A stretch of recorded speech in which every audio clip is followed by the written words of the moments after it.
যে মসজিদের ইমাম, আপনারা রাষ্ট্রের কাছে অনেক কিছু চান, কিন্তু রাষ্ট্র পরিচালনার মধ্যে সবচাইতে মূলনীতি হওয়া উচিত আমরা রাষ্ট্রকে কি দিতে পারি।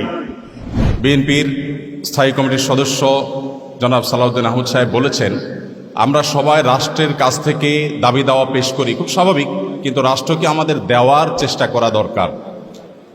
তার সাথে পরিপূর্ণভাবে সহমত পোষণ করে একটি কথা আমি বলতে চাই, সেটা হলো এদেশের 3 লক্ষ মসজিদের কমপক্ষে 6 লক্ষ ইমাম মুয়াজ্জিন রাষ্ট্রকে দেওয়ার জন্য প্রতিনিয়ত চেষ্টা করেন এবং দিয়ে যাচ্ছেন। দুর্ভাগ্যজনক বাস্তবতা, স্বাধীনতার 50 বছর পরেও ইমাম মুয়াজ্জিন এবং আলেম ওলামাদের কোনো অবদানের স্বীকৃতিটুকু রাষ্ট্র কখনো দিতে পারে নাই।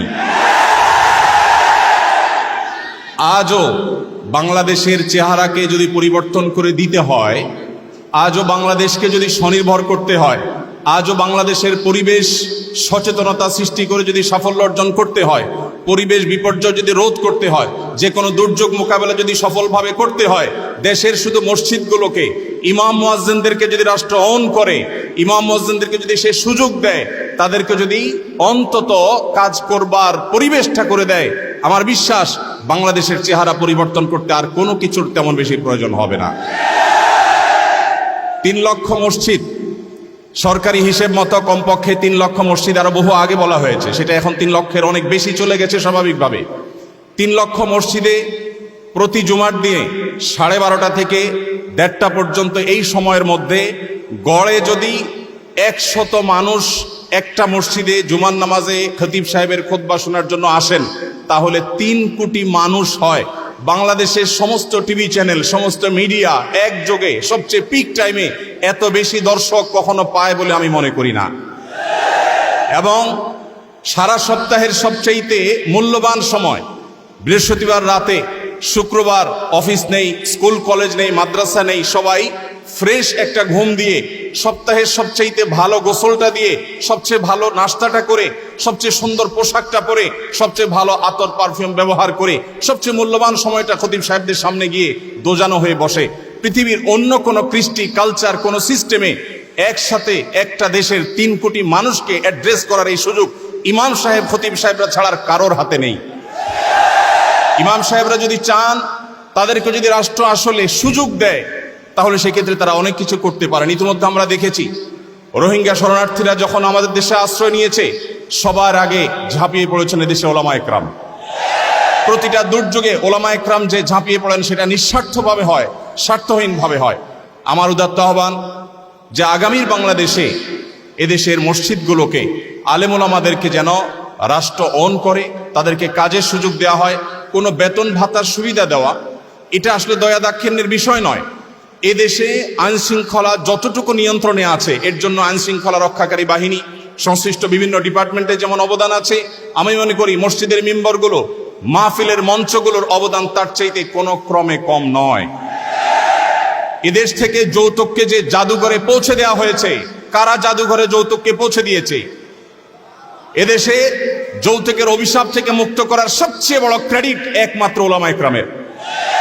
এখনো কোন মসজিদের মিম্বর থেকে, কোন মাহফিলের মঞ্চ থেকে মানুষকে চুরি করতে, দুর্নীতি করতে, ডাকাতি করতে, মাদকাসক্ত হতে, কোনো খারাপ কাজের প্রতি আহ্বান করা হয় না। এই সমস্ত মঞ্চগুলো থেকে বহু মানুষ খারাপ পথ থেকে ফিরে আসে। আমরা যদি একটা সৎ, দক্ষ এবং ভালো নাগরিক গড়ে তুলতে চাই, তাহলে সেক্ষেত্রে মসজিদগুলোকে আমাদের অন করতে হবে। আমি বিশ্বাস করি আগামীর বাংলাদেশে সেটি হবে, আমরা সবাই সেটি প্রত্যাশাও করি। আমরা মসজিদ কেন্দ্রিক যে সমস্ত ব্যবস্থাপনা করা যায়, পরিবেশ সুরক্ষা, পরিচ্ছন্নতা অভিযান, দারিদ্র্য বিমোচন, স্কিল ডেভেলপমেন্টমূলক বহুমুখী কার্যক্রম আমরা সম্পন্ন করতে পারি। আমি সালাউদ্দিন ভাইয়ের সাথে পরিপূর্ণ একমত। শুধুমাত্র রাষ্ট্রের কাছ থেকে নেওয়ার ব্যাপার না, আমাদেরকে দেওয়ার চেষ্টা করতে হবে। এবং আমার বিশ্বাস ওলামা একরাম সেটা করতে চান, কিন্তু তাদেরকে সেই সুযোগটা দেওয়া হয় না। এদেশের আলেমদের কোন অবদানকে আজ 50 বছরের মধ্যে স্বীকৃতি দেওয়া হয়েছে আমি জানতে চাই।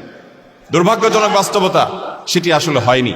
তো আমরা নতুন বাংলাদেশে অন্তত প্রত্যাশা করি যে আমরা সবাই মিলে, শুধু আলেম ওলামা নয়, সকল ধর্মের মানুষ কাঁধে কাঁধ মিলিয়ে আমাদের এই প্রিয় বাংলাদেশকে আমরা বিশ্বের দরবারে উন্নতির চরম শিখরে পৌঁছতে চাই। আমাদের পরে স্বাধীনতা অর্জন করে পৃথিবীর বহু দেশ এমন অগ্রসর হয়েছে, যেটা দেখে আমাদের কষ্ট হয়, দুঃখ হয়। আজকে ভূমিকম্পের যে ভয়াবহতা নিয়ে প্রত্যেকটা মানুষ আতঙ্কে দিন পার করছে, কি হয়েছে এদেশে?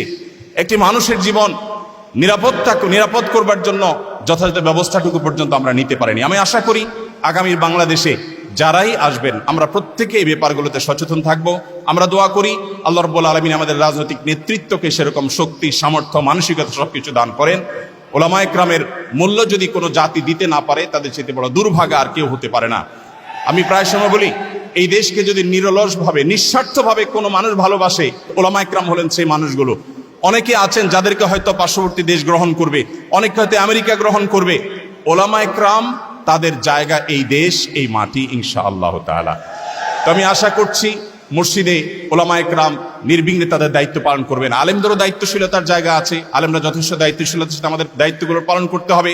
রাষ্ট্রকে এগিয়ে নিয়ে যাওয়ার পিছনে আমাদের ভূমিকা পালন করতে হবে, ঐক্যবদ্ধভাবে কাজ করতে হবে। সেই সাথে রাষ্ট্র আলেমদেরকে ওন করতে হবে, আপন করতে হবে, সেই সুযোগ দিতে হবে, সেই স্বীকৃতি দিতে হবে। আমি আশা করছি আগামীর বাংলাদেশ সেই জিনিসটি হবে। আমাদের সবাইকে আল্লাহ তাআলা সেই তৌফিক দান করুন। জাযাকুমুল্লাহু খাইরা। আসসালামু আলাইকুম ওয়া রাহমাতুল্লাহি ওয়া বারাকাতুহু।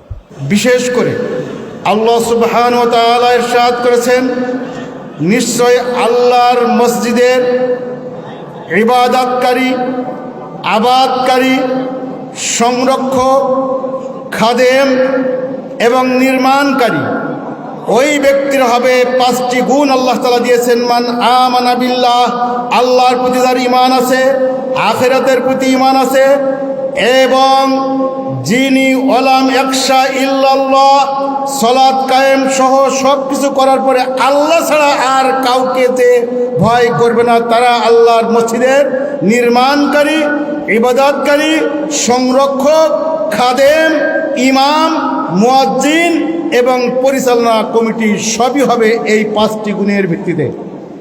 কিন্তু সুদখোর, মদখোর, গাঁজাখোর যারা সালাত আদায় করে না, অথবা সাপ্তাহিক মুসল্লি, অথবা পাক্ষিক মুসল্লি, অথবা ষান্মাসিক মুসল্লি, তারা যদি জোহরের সালাতের সময় বলে হুজুর আসরের সময় আপনার ইমামতি নেই, তাহলে ওই ইমামকে আসরে আর ইমামতির কোনো সুযোগ থাকে না আমাদের এই দেশে। তাই আজ এই 7 দফা দাবির মধ্যে আমরা বলতে চাই, সামনে যারাই ক্ষমতায় আসবেন, আমাদের ইমামদের সার্ভিস রুল, পে স্কেল এবং মসজিদ পরিচালনার একটি নীতিমালা করে দিয়ে আমাদের ইমাম সাহেবগণ যাতে কোনোদিন আর অসহায়ের মতন রাস্তায় ঘুরতে না হয়। একজন ইমামের চাকরি যেতে হলে, একজন ইমামের দায়িত্ব থেকে যেতে হলে অবশ্যই মুহাক্কিক, মুদাক্কিক, এক্সপার্ট টিমের মাধ্যমে তাদের বিচার হবে। কোশ্চিন কালেও মসজিদ পরিচালনায় এই যে 5টি গুণ আল্লাহ তাআলা দিয়েছেন, এর বাহিরে যাতে না যায়, এ ব্যাপারে আমরা আমাদের আজকের মেহমানদের মাধ্যমে, দেশবাসীর আজকের সম্মেলনের মাধ্যমে আমরা অনুরোধ করছি। 2 নম্বর হলো, আজকে বিশেষ করে আমরা যারা ইমাম খতিব এখানে আছি, আমাদেরকে একটি মেসেজ গ্রহণ করতে হবে। আমি জুমার খুতবায় যা বলবো, আমার মুসল্লিদের মাধ্যমে যে ইমামের ইমামতিতে সালাত কায়েম হয়, এই ইমামের ইমামতিতে সমাজের সকল কর্মকাণ্ড পরিচালিত হতে হবে। বিশ্বনবী মুহাম্মদুর রাসূলুল্লাহ সাল্লাল্লাহু আলাইহি সাল্লাম তিনি যখন যেখানে গিয়েছেন, প্রথম যখন মদিনা হিজরত করেছেন, যুগে যুগে মুসলিম উম্মাহ যেখানে গিয়েছেন, সেখানে কোথায় থাকবেন, কি খাবেন, কি করবেন, সব চিন্তা বাদ দিয়ে সবার আগে একটি মসজিদ বানিয়েছিলেন। ঠিক এই মসজিদ হবে মুসলিম উম্মার ইবাদত এবং সামাজিক সকল কর্মকাণ্ডের কেন্দ্রবিন্দু। তাই মসজিদে নববীর আদলে বাংলাদেশের প্রায় 5 লক্ষাধিক মসজিদকে হিদায়াতজারির মার্কাজ, ইবাদতের মার্কাজ, সমাজ সেবার মার্কাজ, দুর্নীতি দমনের মার্কাজ এবং সমাজ উন্নয়ন, আদর্শিক মানবিক সমাজ গঠনের জন্য ইমাম, মুক্তাদি, মুসল্লি সবাই মিলে আপনার মসজিদ এরিয়া যত মুসল্লি আছে সকলকে সমাজ সংস্কার, সমাজ সচেতন, আদর্শিক মানবিক সমাজ নির্মাণে সকল মুসল্লিদেরকে সম্পৃক্ত করতে হবে। আপনার আমার মসজিদের কোনো মুসল্লি মাদকাসক্ত হবে না, আপনার আমার কোনো মুসল্লি অন্যায় করবে না, সন্ত্রাসী হবে না, চাঁদাবাজি হবে না, দুর্নীতি করবে না। দুর্নীতিমুক্ত আদর্শ সমাজ নির্মাণের লক্ষ্যে ইমাম খতিবদের নেতৃত্বে এ দেশকে আমরা সামনে নিয়ে যেতে চাই। সব শেষে 24-এর ছাত্র জনতার গণ আন্দোলনের মুখে যে ফ্যাসিস্ট সরকার, যে ফ্যাসিস্ট শক্তি এ দেশ থেকে বিদায় নিয়েছে, এই পতিত ফ্যাসিস্ট শক্তি মানুষের উপরে, ইসলামের উপরে, ওলামাদের উপরে, ইসলামপন্থীদের উপরে আর কোন শক্তি ভবিষ্যতে জুলুম করার সুযোগ না পায়, এজন্য আপনাকে আমাকে সচেতন হয়ে সমাজ থেকে দুর্নীতিমুক্ত আদর্শ সমাজ বিনির্মাণের লক্ষ্যে আপনাকে আমাকে ঐক্যবদ্ধভাবে এই সমাজে থাকতে হবে। যে যেখানে আছি সেখান থেকে দুর্নীতির বিরুদ্ধে, অন্যায়ের বিরুদ্ধে, অসত্যের বিরুদ্ধে, অপরাধের বিরুদ্ধে, মাদকের বিরুদ্ধে সোচ্চার হয়। আল্লাহ তাআলা যে ইমামের ইমামতে সালাত কায়েম হয়, মসজিদ ভিত্তিক আদর্শিক সমাজ বিনির্মাণে আমাদেরকে নিরলস পরিশ্রম করে অতন্ত্র প্রহরীর ভূমিকা পালন করার তৌফিক দান করুন। আমিন। আসসালামু আলাইকুম ওয়া রাহমাতুল্লাহি ওয়া বারাকাতুহু।